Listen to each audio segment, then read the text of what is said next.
آج میں جس موضوع پر لب کشائی کرنے جا رہی ہوں وہ موضوع ہے میری زمین ہی میرا آخری حوالہ ہے۔ قدم اٹھے تو نگہبانی وطن کے لیے، قدم اٹھے تو نگہبانی وطن کے لیے، لہو بہے تو گلفشانی چمن کے لیے۔ جناب والا، آزادی ایک نعمت خدا بندی، ایک خوشی کا احساس، ایک راحت و آرام ہے۔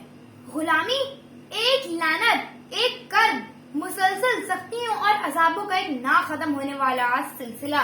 تو پھر مجرم ہوا وہ شخص جس نے آزادی حاصل نہ کی اور غلامی کی تاریخ شب و روز گھٹ گھٹ کر بسر کیے۔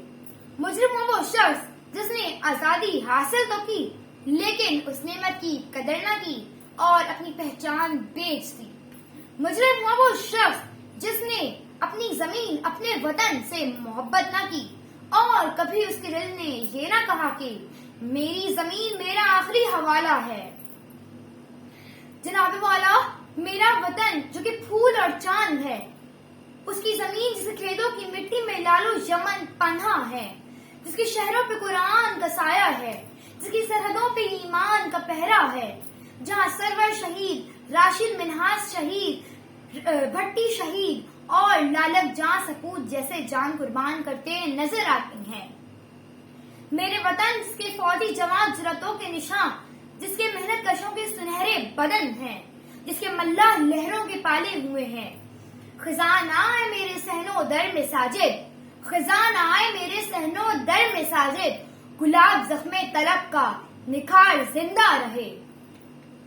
حاضرین محفل، میرا وطن عظیم، میری زمین مقدس ہے۔ وہ لوگ جو اس سرزمین میں رہتے ہیں وہ سب عظیم ہیں، وہ سب صرف پاکستانی ہیں اور ذات پات کے فرق سے بالا تر ہیں۔ ان سب کی زمین ایک ہے اور ان سب کا پہلا اور آخری حوالہ بھی ان کی زمین ہے۔